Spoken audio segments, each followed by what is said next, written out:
La reforma debe hacerse sin precipitaciones, con inclusión, apertura y tolerancia, y con un sentido realista de lo que implicaría la operatividad de cualquier cambio. En esta administración, esa conjunción de esfuerzos ha permitido cumplimentar y ejecutar órdenes de aprehensión y mandamientos judiciales contra 7.992 objetivos criminales generadores de violencia de todos los grupos delictivos. Sin embargo, todo lo realizado para lograr la captura de una persona vinculada a la delincuencia organizada o a la delincuencia de cuello blanco se desmorona cuando un juez decide otorgarle un amparo y dejarlo en libertad. Por ejemplo, Abraham Oseguera, don Rodo, hermano del Mencho, fue liberado.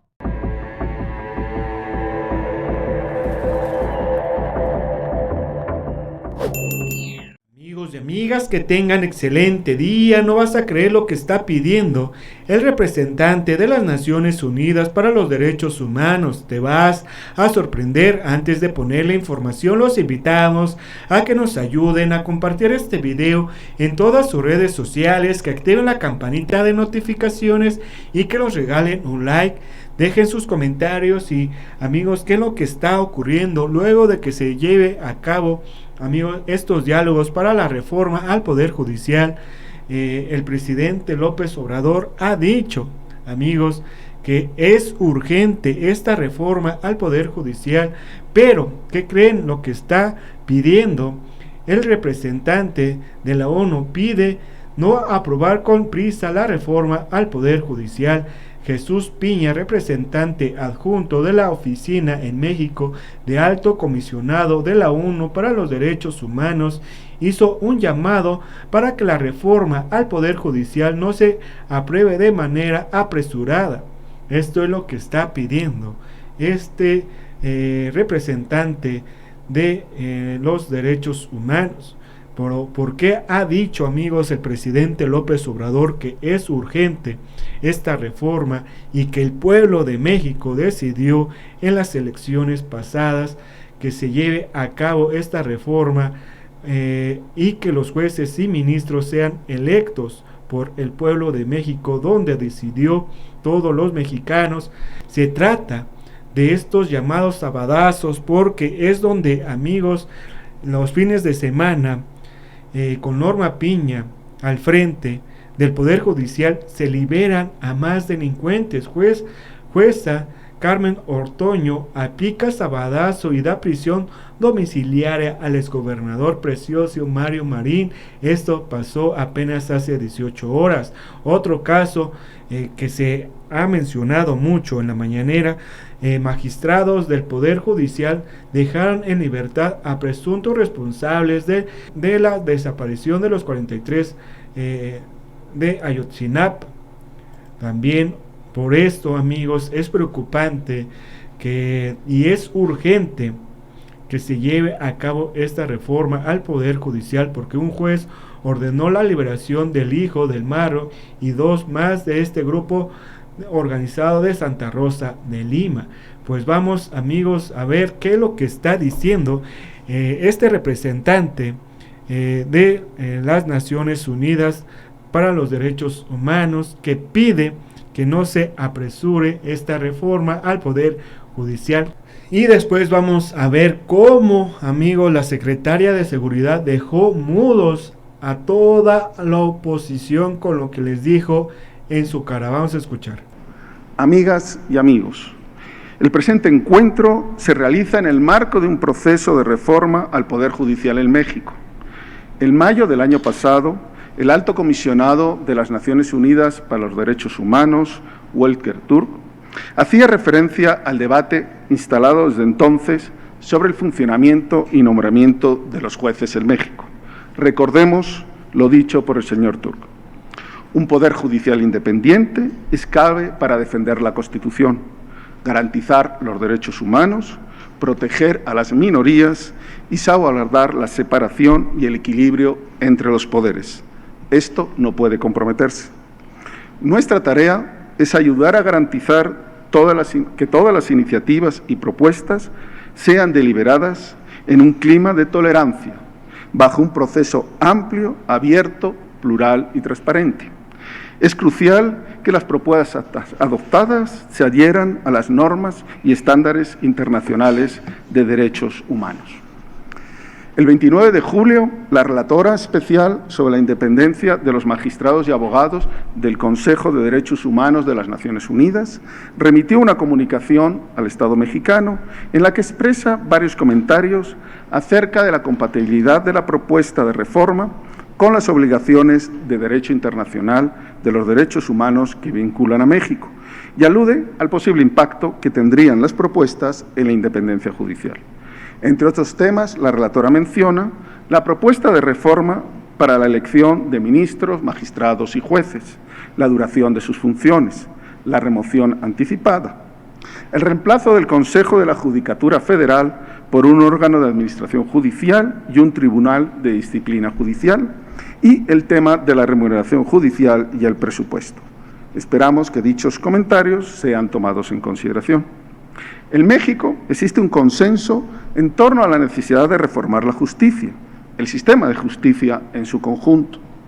Desde esta perspectiva, sin desconocer la necesidad de reformar el Poder Judicial federal y estatal, una reforma debería partir de un diagnóstico objetivo, basado en evidencia y abarcar todas las instituciones que conforman el sistema de justicia, los órganos jurisdiccionales, las fiscalías, las instituciones periciales, forenses y de identificación humana, las comisiones de víctimas, las defensorías públicas, las policías y otras corporaciones investidas de funciones de seguridad pública, el sistema penitenciario, la profesión jurídica y el sistema de formación y enseñanza del derecho y otras disciplinas relevantes. La reforma debe hacerse sin precipitaciones, con inclusión, apertura y tolerancia y con un sentido realista de lo que implicaría la operatividad de cualquier cambio. Debe, además, garantizar el principio de progresividad, consolidar y expandir avances de las últimas décadas, erradicar los desafíos existentes y visualizar y anticiparse a los nuevos retos. Bueno, amigos, esto es lo que está diciendo el representante de las Naciones Unidas para los Derechos Humanos. Ahora vamos a ver qué es lo que dijo, amigos, Rosa Isela Rodríguez, secretaria de Seguridad, que dejó mudos en estos diálogos que se están llevando a cabo para la reforma constitucional al Poder Judicial, porque, amigos, con Norma Piña al frente del poder Judicial, el gobierno detiene a los delincuentes, pero el Poder Judicial los pone en la calle. Vamos a ver qué es lo que dijo Rosa Isela Rodríguez, la secretaria de Seguridad, que le cerró el hocico a la oposición. Vamos a escuchar. Honestas y apegadas a los derechos humanos. Desde nuestra experiencia en el ámbito de protección ciudadana y seguridad pública, puedo compartirles algunos temas relevantes a considerar en la reforma que estamos tratando. El primero es que debemos continuar trabajando en mecanismos ágiles para otorgar preliberaciones y amnistías a indígenas, mujeres, adultos mayores, personas con enfermedades terminales, con discapacidad o víctimas de tortura. Esto como un acto de justicia para quienes no cometieron delitos graves, no pudieron pagar un abogado o no pudieron contar con un traductor. Por ejemplo, tenemos el caso de Miguel Ángel, persona adulta mayor y muda, quien fue sentenciada por el delito de violencia familiar equiparada, pero careció de una defensa adecuada, lo que le impidió dar su versión de los hechos. Actualmente se encuentra recluido en el penal número 2 Norte en Nuevo León. Otro caso es el de Catalina, quien fue detenida arbitrariamente y le dieron 50 años de prisión por el delito de secuestro. Sin embargo, en la carpeta de investigación no hay algún señalamiento o signo de participación que la vinculen con los hechos. Además, se le dictó sentencia sin aplicar la perspectiva de género. Cumple su condena en el Centro de Reinserción Social Femenil de Nuevo León.